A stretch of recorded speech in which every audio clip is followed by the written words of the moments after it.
हीरे जैसा जीवन। एक बार की बात है, महात्मा बुद्ध अपने शिष्यों के साथ एक गांव में ठहरे हुए थे। गांव के लोग उन्हें सुनने के लिए बड़ी उत्सुकता से आए। उनमें से एक युवक ने बुद्ध से पूछा, भगवान, मैं गरीब हूं, मेरे पास कुछ भी नहीं है। मुझे ऐसा जीवन चाहिए जो हीरे जैसा चमके। कृपया मुझे इसका उपाय बताएं। बुद्ध मुस्कुराए और बोले, तुम सच में गरीब हो। युवक ने सिर झुकाकर उत्तर दिया, हाँ, मेरे पास धन संपत्ति कुछ भी नहीं है। बुद्ध ने उससे पूछा, तुम्हारे पास हाथ है? युवक ने कहा, हाँ, मेरे पास हाथ है। बुद्ध ने फिर पूछा, तुम्हारे पास पैर है? युवक ने उत्तर दिया, हाँ, मेरे पास पैर भी है। बुद्ध ने कहा, क्या तुम देख सकते हो? युवक ने उत्तर दिया, हाँ, मेरी आंखें भी हैं। तब बुद्ध ने कहा, अगर कोई तुम्हें 1,00,000 सोने की मुद्राएं देकर तुम्हारा एक हाथ मांग ले तो क्या तुम दोगे? युवक ने घबराकर कहा, नहीं, कभी नहीं। बुद्ध ने पूछा, और अगर तुम्हें दोनों आंखों के बदले हीरे दिए जाएं, तब? युवक ने कहा, नहीं, ये भी नहीं। तब बुद्ध ने गंभीरता से कहा, तुम कहते हो कि तुम गरीब हो, लेकिन तुम्हारे पास हाथ, पैर, आंखें और यह जीवन है। ये सब अनमोल है, हीरे से भी अधिक। तुम गरीब नहीं हो, बल्कि अपने मूल्य को नहीं पहचानते। जिस दिन तुम अपने भीतर के इन अनमोल गुणों को पहचान कर उनका सही उपयोग करोगे, तुम्हारा जीवन भी हीरे जैसा चमकने लगेगा। इस कहानी से हमें ये सीख मिलती है कि हमारा जीवन और हमारी क्षमताएं ही असली धन है। अगर हम इन्हें सही दिशा में उपयोग करें तो हमारा जीवन भी चमकदार और सफल हो सकता है। युवक बुद्ध की बातें सुनकर कुछ देर तक सोचता रहा। फिर उसने पूछा, भगवान, आपने कहा कि मेरे पास सब कुछ है, लेकिन फिर भी मैं खुश नहीं हूं। इसका क्या कारण है? बुद्ध ने मुस्कुराते हुए कहा, तुम खुश इसलिए नहीं हो क्योंकि तुमने अपने भीतर की संपत्ति को पहचाना तो है, लेकिन उसे सही दिशा में उपयोग नहीं किया। तुम्हारा ध्यान हमेशा इस पर रहता है कि तुम्हारे पास क्या नहीं है, बजाय इसके कि तुम क्या कर सकते हो। इस संसार में दो तरह के लोग होते हैं। पहले वे जो अपने पास जो भी है उसका सही उपयोग कर जीवन को सुंदर बनाते हैं। दूसरे वे जो हमेशा दूसरों से तुलना करते हुए दुखी रहते हैं। यदि तुम अपने भीतर के गुणों को पहचान कर दूसरों की सेवा में लगाओगे तो तुम्हें सच्ची खुशी और सफलता मिलेगी। युवक ने पूछा, लेकिन मैं इस सब को कैसे शुरू करूं? 1. कृतज्ञता, ग्रैटिट्यूड। हर दिन ये सोचो कि तुम्हारे पास जो भी है उसके लिए आभार व्यक्त करो। जब तुम कृतज्ञता महसूस करोगे तो तुम्हें अपने जीवन की असली कीमत समझ में आएगी। 2. सेवा, सर्विस। अपने हाथों, पैरों और ज्ञान का उपयोग दूसरों की मदद करने के लिए करो। जब तुम दूसरों को खुश करोगे तो तुम्हारा जीवन भी आनंदित होगा। 3. ध्यान, मेडिटेशन। अपने मन को शांत करने के लिए ध्यान करो। जब तुम्हारा मन शांत होगा तब तुम जीवन की गहराई को समझ पाओगे और तुम्हारे भीतर की ऊर्जा जागृत होगी। 4. परिश्रम, हार्ड वर्क। जो भी कार्य तुम्हें मिले उसे पूरी लगन और ईमानदारी से करो। परिश्रम से सफलता और संतोष दोनों मिलते हैं। युवक ने बुद्ध के उपदेश को ध्यान से सुना और प्रण लिया कि वह अपने जीवन को दूसरों की भलाई के लिए समर्पित करेगा। धीरे धीरे उसने अपने जीवन में कृतज्ञता, सेवा, ध्यान और परिश्रम को अपनाया। कुछ समय बाद उसका जीवन सच में हीरे जैसा चमकने लगा, न केवल बाहर से बल्कि भीतर से भी। इस कहानी से यह सीख मिलती है कि हमारा जीवन और हमारी क्षमताएं अनमोल हैं। अगर हम इन्हें सही दिशा में उपयोग करें तो हमारा जीवन भी चमकदार, सफल और आनंदमय हो सकता है। युवक ने बुद्ध के मार्गदर्शन को अपने जीवन में अपनाना शुरू किया। उसने न केवल अपनी दृष्टि बदली बल्कि अपने आसपास के लोगों के जीवन में भी बदलाव लाने का प्रयास किया। वह गांव में लौटकर सबसे पहले उन लोगों के पास गया जो गरीब और असहाय थे। उसने उन्हें अपने काम में मदद करनी शुरू की। किसी के खेत में मेहनत की तो किसी के घर में मरम्मत करवाई। उसने अपने पास जो भी कौशल था उसका उपयोग दूसरों की सेवा में किया। धीरे धीरे लोग उसकी मदद और निष्ठा से प्रभावित होने लगे। जो लोग पहले उसे एक साधारण व्यक्ति समझते थे अब उसे आदर की दृष्टि से देखने लगे। गांव के बच्चे उससे सीखने आने लगे और वह उन्हें जीवन में परिश्रम, कृतज्ञता और सेवा का महत्व सिखाने लगा। एक दिन वही युवक जो कभी खुद को गरीब मानता था, गांव का सबसे सम्मानित व्यक्ति बन गया। लोग उसकी प्रशंसा करते और कहते, इसका जीवन सच में हीरे जैसा चमक रहा है। कुछ समय बाद वह फिर से बुद्ध के पास गया और उनके चरणों में झुककर बोला, भगवान, आपने जो ज्ञान दिया उसने मेरा जीवन बदल दिया। अब मैं समझ गया हूं कि सच्चा हीरा धन दौलत में नहीं बल्कि अपने भीतर के गुणों को पहचानने और उनका उपयोग करने में है। बुद्ध ने मुस्कुराते हुए कहा, याद रखना, तुम्हारे जैसे हीरे दुनिया के हर कोने में होते हैं। जो भी अपने भीतर की ताकत को पहचान कर उसका सही उपयोग करता है, वह जीवन में सच्ची सफलता और शांति प्राप्त करता है। अब तुम्हारा कर्तव्य है कि तुम इस ज्ञान को दूसरों तक भी पहुंचाओ। युवक ने बुद्ध को प्रणाम किया और अपने जीवन को पूरी तरह से दूसरों की सेवा और भलाई में समर्पित कर दिया। उसने जीवन भर यह सीख लोगों को सिखाई कि हर व्यक्ति के भीतर हीरे जैसी चमक छिपी होती है। जरूरत केवल उसे पहचानने और सही दिशा में काम करने की है। इस कहानी का सार यह है कि हम सभी के भीतर असीम संभावनाएं और क्षमताएं हैं। यदि हम उन्हें पहचानकर सही दिशा में उपयोग करें तो हमारा जीवन भी हीरे जैसा चमकदार और प्रेरणादायक बन सकता है। युवक ने बुद्ध के कहे अनुसार अपना जीवन पूरी तरह से दूसरों की सेवा में लगा दिया। वह अब न केवल अपने गांव में बल्कि आसपास के अन्य गांवों में भी जाने लगा और लोगों को उनकी शक्ति, क्षमताओं और आंतरिक गुणों का महत्व समझाने लगा। वह हर जगह यही कहता, तुम्हारे पास जो है वह अनमोल है, इसे व्यर्थ न जाने दो। अपने हाथों से मेहनत करो, अपने मन से शांति प्राप्त करो और अपने दिल से दूसरों की सेवा करो। यही सच्ची संपत्ति है। धीरे धीरे उस युवक की बातें सुनकर कई और लोग प्रेरित होने लगे। गांवों में लोग आपसी झगड़े भूलकर एक दूसरे की मदद करने लगे। गरीब लोग मेहनत से अपने जीवन को सुधारने लगे। जो पहले निराश थे वे अब उत्साह और आत्मविश्वास से भर गए। गांव में एक वृद्ध व्यक्ति रहता था जो हमेशा दुखी रहता था। वह सोचता था कि उसके पास कुछ भी नहीं बचा है और उसका जीवन व्यर्थ है। एक दिन उसने भी उस युवक से पूछा, मेरा जीवन अब किसी काम का नहीं है, मैं बूढ़ा हो गया हूं, मेरे पास न ताकत है न संपत्ति, मैं क्या कर सकता हूं? युवक ने मुस्कुराते हुए कहा, तुम्हारे पास अनुभव है जो अनमोल है। युवा लोग तुम्हारे अनुभव से सीख सकते हैं।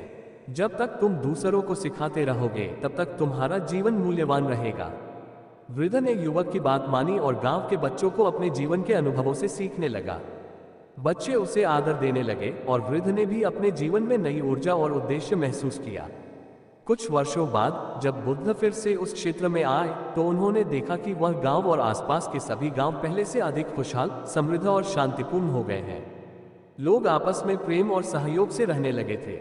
युवक ने बुद्ध के पास जाकर कहा, भगवान, आपकी शिक्षा ने न केवल मेरे जीवन को बल्कि पूरे गांव को बदल दिया है। बुद्ध ने संतोषपूर्वक उत्तर दिया, तुमने हीरे को पहचाना और उसे तराशा, अब वह चमक रहा है। याद रखना, ये चमक तभी तक बनी रहेगी जब तुम कृतज्ञता, सेवा और परिश्रम को अपने जीवन का हिस्सा बनाए रखोगे। हीरे जैसा जीवन वह है जो दूसरों के लिए प्रकाश बन सके। ये कहानी हमें ये सिखाती है कि हमारे जीवन का उद्देश्य केवल स्वयं के लिए नहीं बल्कि दूसरों के जीवन को भी बेहतर बनाना है। जो व्यक्ति इस सत्य को समझ लेता है उसका जीवन वास्तव में हीरे की तरह चमकने लगता है। गौतम बुद्ध ने युवक की बात सुनी और कहा, याद रखो, हीरे की असली परीक्षा उसकी चमक में नहीं बल्कि उसकी दृढ़ता और सहनशीलता में होती है। जीवन में चुनौतियां आएंगी पर जो अपने लक्ष्य से नहीं भटकता वही सच्चा हीरा बनता है। कुछ समय बाद गांव में एक भयंकर अकाल पड़ा। फसलें सूख गईं, लोग भूखे रहने लगे और निराशा चारों ओर फैल गई। लोग फिर से दुखी और हताश होने लगे। युवक ने गांव वालों को एकत्रित किया और कहा, यह समय हमारी परीक्षा का है। हमें अपनी शक्ति, एकता और सेवा भावना से इस कठिन समय का सामना करना होगा। अगर हम मिलकर काम करेंगे तो इस संकट से बाहर निकल आएंगे। उसने लोगों को संगठित किया और अलग अलग कार्य सौंपे। 1. कुछ लोग गांव के पास के जल स्रोतों से पानी लाने लगे। 2. कुछ लोग वन में जाकर जड़ी बूटियां और फल इकट्ठा करने लगे। 3. कुछ लोगों ने दूसरे गांवों में जाकर मदद मांगी। युवक खुद सबसे आगे रहकर हर कार्य में मदद करता। दिन रात की मेहनत से गांव में धीरे धीरे स्थिति सुधरने लगी। जो लोग पहले हिम्मत हार चुके थे वे फिर से आशा से भर गए। अकाल खत्म होने के कुछ महीनों बाद बुद्ध एक बार फिर गांव में आए। उन्होंने देखा कि गांव पहले से भी अधिक समृद्ध और खुशहाल हो गया था। बुद्ध ने युवक से कहा, तुम्हारा जीवन अब न केवल हीरे जैसा है बल्कि तुमने दूसरों के जीवन को भी चमकाया है। ये सच्ची सफलता है। युवक ने विनम्रता से उत्तर दिया, भगवान, ये सब आपकी शिक्षा का परिणाम है। आपने हमें सिखाया कि हमारे भीतर अपार शक्ति है और जब हम इसे पहचान लेते हैं तो कोई भी परिस्थिति हमें हरा नहीं सकती। बुद्ध ने मुस्कुराकर कहा, तुमने ये भी सिखाया कि सच्चा हीरा वह है जो दूसरों को भी प्रकाश दे। यही धर्म का मार्ग है। गांव के लोग अब जानते थे कि जीवन में चाहे कितनी भी कठिनाइयां आए, अगर वे एकजुट होकर परिश्रम, सेवा और कृतज्ञता के साथ आगे बढ़ेंगे तो हर चुनौती का समाधान संभव है। युवक का जीवन सच में हीरे जैसा बन गया था, मजबूत, चमकदार और दूसरों को प्रेरित करने वाला। सच्चा हीरा वह है जो न केवल अपने लिए चमकता है बल्कि दूसरों के जीवन को भी उज्जवल करता है। गौतम बुद्ध के आशीर्वाद और मार्गदर्शन के बाद युवक ने अपने जीवन का उद्देश्य पूरी तरह समझ लिया था। उसने केवल अपने गांव तक ही सीमित न रहकर आसपास के अन्य गांवों में भी यात्रा करना शुरू कर दिया। वह जहां भी जाता लोगों को उनकी आंतरिक शक्ति का एहसास कराता और उन्हें ये सिखाता कि सच्ची संपत्ति धन में नहीं बल्कि सेवा, कृतज्ञता और परिश्रम में है। जीवन की सबसे बड़ी चुनौती। एक दिन युवक को एक ऐसे गांव में बुलाया गया जो भयंकर संघर्ष और विवादों से जूझ रहा था। लोग आपस में झगड़ रहे थे, हर कोई अपने स्वार्थ के लिए लड़ रहा था। गांव में अशांति का माहौल था और किसी को ये समझ नहीं आ रहा था कि कैसे इसे ठीक किया जाए। युवक ने गांव के मुखिया से पूछा, ये गांव पहले कैसा था? मुखिया ने उत्तर दिया, ये गांव कभी बहुत शांतिपूर्ण और समृद्ध था, लेकिन अब लोग एक दूसरे से ईर्ष्या करने लगे हैं। हर कोई अपने लिए काम करता है और कोई भी दूसरों की मदद नहीं करना चाहता। युवक ने सबको एकत्र किया और एक सरल लेकिन प्रभावशाली प्रयोग करने का निर्णय लिया। युवक ने गांव वालों से कहा, मैंने सुना है कि इस गांव में कहीं एक छिपा हुआ खजाना है, एक ऐसा खजाना जो पूरे गांव को फिर से समृद्ध बना सकता है। लेकिन इसे पाने के लिए आपको एक काम करना होगा। लोग उत्सुक हो गए और पूछने लगे, क्या काम करना होगा? युवक ने कहा, ये खजाना तभी मिलेगा जब गांव का हर व्यक्ति एक दूसरे की मदद करेगा और मिलकर काम करेगा। जो लोग आपस में झगड़ा करते हैं वे इस खजाने को कभी नहीं पा सकते। लोग पहले तो संदेह में थे, लेकिन खजाने की आशा में उन्होंने मिलकर काम करने का प्रयास किया। 1. कुछ लोग खेतों में साथ काम करने लगे। 2. कुछ ने अपने विवादों को सुलझा लिया। 3. कुछ ने कमजोर और जरूरतमंद लोगों की मदद की। धीरे धीरे गांव में परिवर्तन होने लगा। लोग समझने लगे कि जब वे मिलकर काम करते हैं तो सबका जीवन बेहतर हो जाता है। कुछ महीने बाद युवक ने गांव वालों को फिर से एकत्र किया और कहा, अब बताओ, क्या आपको वह खजाना मिला? लोगों ने जवाब दिया, हाँ, अब हमारे खेतों में फिर से फसल लहलहा रही है, हमारे घरों में शांति है और हम एक दूसरे की मदद कर रहे हैं। यही तो सच्चा खजाना है। युवक ने मुस्कुराते हुए कहा, यह खजाना हमेशा आपके पास था, लेकिन आप इसे देख नहीं पा रहे थे। ये खजाना है एकता, प्रेम और सहयोग। जब आप इसे अपनाते हैं तो आपका जीवन हीरे जैसा बन जाता है। जब ये बात गौतम बुद्ध तक पहुंची तो उन्होंने कहा, संसार में सबसे बड़ा खजाना बाहर नहीं बल्कि हमारे भीतर है। जब हम दूसरों की भलाई के लिए अपने भीतर की शक्ति का उपयोग करते हैं तब हमारा जीवन और समाज दोनों ही चमकते हैं। सच्चा हीरा वह है जो दूसरों को जोड़ता है, संघर्ष को शांति में बदलता है और अपने जीवन से दुनिया को बेहतर बनाता है। उस युवक ने अपना जीवन इसी शिक्षा को फैलाने में लगा दिया और अंततः वह न केवल अपने गांव का बल्कि दूर दूर के गांवों का भी मार्गदर्शक बन गया। युवक अब एक साधारण व्यक्ति नहीं रह गया था। वह जहां भी जाता लोग उसे सम्मान और प्रेम से देखते। वह केवल एक शिक्षक या मार्गदर्शक नहीं था बल्कि एक प्रकाश बन गया था जो लोगों को अज्ञान, दुख और निराशा से बाहर निकालता था। एक दिन युवक ने सोचा, अब समय आ गया है कि मैं बुद्ध के पास वापस जाकर उन्हें ये बताऊं कि उनकी शिक्षा ने न केवल मेरे बल्कि हजारों लोगों के जीवन को बदल दिया है। युवक बुद्ध के पास पहुंचा और उनके चरणों में गिरकर बोला, भगवान, आपकी शिक्षा ने मुझे और अनगिनत लोगों को जीवन का सच्चा अर्थ समझाया है। अब मैं ये जानना चाहता हूं कि जीवन का अंतिम उद्देश्य क्या है। बुद्ध मुस्कुराए और बोले, तुमने पहले ही जीवन के सबसे महत्वपूर्ण उद्देश्यों को पा लिया है, सेवा, प्रेम और कृतज्ञता। लेकिन जीवन का अंतिम उद्देश्य है निर्वाण, मुक्ति, जहां न कोई दुख है, न कोई मोह, केवल शांति है। युवक ने पूछा, निर्वाण की प्राप्ति कैसे संभव है? बुद्ध ने उत्तर दिया, 1. संयम, सेल्फ डिसिप्लिन, अपने मन और इंद्रियों को नियंत्रित करो, इच्छाओं को सीमित करो। 2. ध्यान, मेडिटेशन, अपने मन को शांत करने और आत्मज्ञान प्राप्त करने के लिए ध्यान करो। 3. समता, एक्वेनिमिटी, सुख दुख, सफलता असफलता, सम्मान अपमान में समान भाव रखो।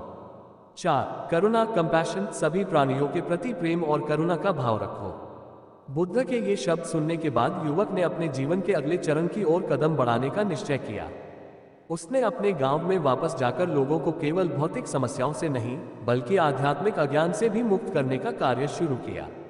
अब वह न केवल लोगों को सेवा, परिश्रम और एकता का महत्व बताता था बल्कि उन्हें ध्यान, आत्मज्ञान और आंतरिक शांति की ओर भी प्रेरित करता था।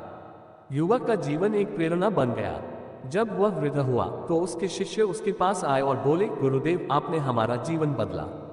हम चाहते हैं कि आपकी यह शिक्षा सदियों तक जीवित रहे। युवक ने मुस्कुराकर कहा, शिक्षा केवल शब्दों में नहीं बल्कि कर्म में जीवित रहती है। अगर तुम मेरी शिक्षा को अपने जीवन में अपनाओगे और दूसरों को प्रेरित करोगे तो ये हमेशा जीवित रहेगी। कुछ समय बाद युवक ने ध्यान में लीन होकर अपने शरीर का त्याग किया, लेकिन उसकी शिक्षा, उसके कर्म और उसकी प्रेरणा सदैव जीवित रही। जीवन का अंतिम उद्देश्य न केवल अपने लिए जीना है बल्कि अपने जीवन से दूसरों के जीवन को भी प्रकाशमय करना है। सच्चा हीरा वही है जो दूसरों के जीवन को भी चमकाने की शक्ति रखता है। युवक की कहानी सदियों तक लोगों को ये सिखाती रही कि हर व्यक्ति के भीतर एक हीरा छिपा है। उसे तराशो, उसे पहचानो और उसे दूसरों के जीवन को उज्जवल बनाने में उपयोग करो। यही जीवन का अंतिम सत्य है। युवक के शरीर छोड़ने के बाद भी उसकी शिक्षा और प्रेरणा लोगों के जीवन में गहराई से बस गई थी। उसके शिष्यों ने उसकी बातों और जीवन के अनुभवों को याद रखा और पूरे क्षेत्र में लोगों को वह ज्ञान देना शुरू किया जो उन्होंने अपने गुरु से सीखा था। उन्होंने गांव-गांव जाकर कहा, हमारा गुरु सिखाता था कि हर मनुष्य के भीतर एक अनमोल हीरा है। वह हीरा हमारी करुणा, सेवा और सत्य के प्रति समर्पण है। यदि हम इसे पहचाने और इसे तराशें तो जीवन में कोई भी कठिनाई हमें रोक नहीं सकती। वर्षों बीतते गए। एक दिन एक छोटे बच्चे ने शिष्यों से पूछा, आप हमेशा हीरे की बात करते हैं, लेकिन मैंने कभी अपने भीतर कोई हीरा नहीं देखा। वह कहाँ है? शिष्यों ने मुस्कुराकर कहा, यह हीरा तुम्हारी अच्छाई में छिपा है। जब तुम सच बोलते हो, दूसरों की मदद करते हो और किसी को दुख देने से बचते हो, तब यह हीरा चमकता है। बच्चे ने पूछा, अगर यह हीरा इतना अनमोल है तो क्या यह कभी खो सकता है? शिष्यों ने उत्तर दिया, नहीं, ये कभी नहीं खोता, लेकिन कई बार हमारी लालच, क्रोध और अहंकार के कारण इसकी चमक धुंधली पड़ जाती है। यदि तुम ध्यान, प्रेम और सेवा से इसे साफ करते रहो तो ये हमेशा चमकता रहेगा। धीरे धीरे ये ज्ञान एक आंदोलन बन गया। लोग न केवल अपने व्यक्तिगत जीवन में इस शिक्षा को अपनाने लगे बल्कि अपने बच्चों को भी यह सिखाने लगे कि सच्ची संपत्ति बाहरी वस्तुओं में नहीं बल्कि हमारे भीतर है। गांवों में अब लोग एक दूसरे से प्रतिस्पर्धा नहीं करते थे बल्कि एक दूसरे की मदद करते थे। अगर किसी के पास अधिक अनाज होता तो वह उसे उन लोगों के साथ बांटता जिनके पास कम था। अगर कोई बीमार होता तो पूरा गांव उसकी देखभाल करता। एक दिन उस क्षेत्र के राजा को इस परिवर्तन के बारे में पता चला। वह जानना चाहता था कि यह बदलाव कैसे आया। उसने शिष्यों को अपने दरबार में बुलाया और पूछा, तुमने ऐसा क्या किया जिससे ये गांव इतने शांतिपूर्ण और समृद्ध हो गए? शिष्यों ने कहा, हमने केवल ये सिखाया कि हर व्यक्ति के भीतर एक अनमोल हीरा है। जो इसे पहचानता है और इसका उपयोग सेवा, प्रेम और सत्य के लिए करता है, वही जीवन में सच्ची शांति और समृद्धि पाता है। राजा इस उत्तर से बहुत प्रभावित हुआ और बोला, मुझे भी यह शिक्षा चाहिए। मैं भी चाहता हूं कि मेरा राज्य ऐसा ही चमकदार और शांतिपूर्ण बने। राजा ने भी इस शिक्षा को अपने जीवन में अपनाया। उसने अपने राजमहल में ध्यान और सेवा के केंद्र स्थापित किए। वह अपने राज्य के लोगों के साथ अधिक जुड़ने लगा और उनकी समस्याओं को समझकर उन्हें सुलझाने में मदद करने लगा। कुछ वर्षों में वह राज्य एक उदाहरण बन गया जहां लोग न केवल भौतिक रूप से समृद्ध थे बल्कि मानसिक और आध्यात्मिक रूप से भी संतुष्ट थे। ये शिक्षा केवल एक गांव से शुरू हुई थी, लेकिन धीरे धीरे ये पूरे राज्य और फिर उससे भी आगे फैल गई। लोग अब ये जानते थे कि सच्ची सफलता और शांति बाहरी चीजों से नहीं बल्कि अपने भीतर के हीरे को पहचानने और उसका सही उपयोग करने से मिलती है। इस कहानी का अंतिम सार यह है, हर व्यक्ति के भीतर एक अनमोल हीरा है। ये हमारी अच्छाई, करुणा और सेवा का भाव है। यदि हम इसे पहचानें, तराशें और दूसरों के जीवन को बेहतर बनाने में इसका उपयोग करें तो हमारा जीवन भी एक चमकदार हीरा बन जाएगा। हीरा तुम्हारे भीतर है, बस इसे पहचानने और चमकाने की आवश्यकता है। एक नई शुरुआत। राज्य के लोगों में शांति, प्रेम और एकता स्थापित हो चुकी थी, लेकिन कहानी यहीं खत्म नहीं होती। शिक्षा का ये संदेश अब और भी दूर दूर तक फैलने लगा। पड़ोसी राज्यों के राजा, संत और व्यापारी यह जानने के लिए आने लगे कि कैसे एक साधारण युवक की शिक्षा ने पूरे राज्य को बदल दिया। एक दिन एक पड़ोसी राज्य के राजा ने संदेश भेजा, हमारा राज्य आंतरिक संघर्ष, लालच और असंतोष से जूझ रहा है। क्या आप हमें भी इस ज्ञान में सहभागी बना सकते हैं? राज्य के राजा ने बुद्ध के शिष्यों को बुलाकर कहा, यह हमारी जिम्मेदारी है कि हम ये शिक्षा दूसरों तक पहुंचाएं। अगर हमने अपने जीवन को हीरे जैसा बनाया है तो हमें दूसरों के जीवन को भी रोशन करना चाहिए। शिष्य पड़ोसी राज्य गए और वहां के लोगों को भी वही बातें सिखाई। 1. भीतर की शक्ति को पहचानो। 2. सत्य, करुणा और सेवा का मार्ग अपनाओ। 3. ईर्ष्या और अहंकार को त्याग कर सहयोग और प्रेम को स्थान दो। धीरे धीरे वहां भी परिवर्तन आने लगा। लोग समझने लगे कि बाहरी संपत्ति, सत्ता और वैभव केवल अस्थायी है। सच्ची संपत्ति वह है जो भीतर है, आत्मज्ञान, शांति और परोपकार। कई वर्षों बाद उस युवक की कहानी एक प्रेरणादायक कथा बन गई। लोग उसे एक साधारण व्यक्ति से महान शिक्षक बनने की यात्रा के रूप में याद करने लगे। गांव, शहर और राज्य के लोग उसकी कहानी अपने बच्चों को सुनाते थे ताकि वे भी यह सीख सके कि हर व्यक्ति के भीतर परिवर्तन की शक्ति है। युवक का नाम अमर हो गया। उसकी मूर्तियां नहीं बनी, लेकिन उसकी शिक्षा लोगों के हृदयों में जीवित रही। जब यह सब बुद्ध तक पहुंचा तो उन्होंने कहा, इस संसार में सबसे बड़ा चमत्कार यह है कि जब एक व्यक्ति अपने भीतर के सत्य को पहचान लेता है तो वह केवल अपना ही नहीं बल्कि अनगिनत लोगों का जीवन बदल सकता है। यही धर्म का मार्ग है। ये कहानी हमें ये सिखाती है कि हमारे भीतर अनंत संभावनाएं हैं। सच्चा हीरा हमारे कर्म, हमारे विचार और हमारी करुणा में छिपा है।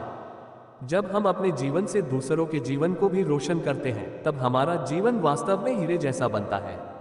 युवक की यात्रा समाप्त नहीं हुई थी। वह हर उस व्यक्ति के दिल में जीवित रहा जिसने अपनी अंतःशक्ति को पहचाना और जीवन में कुछ अद्भुत किया। अब बारी तुम्हारी है। क्या तुम अपने भीतर के हीरे को पहचान कर उसे दुनिया के लिए चमका सकोगे?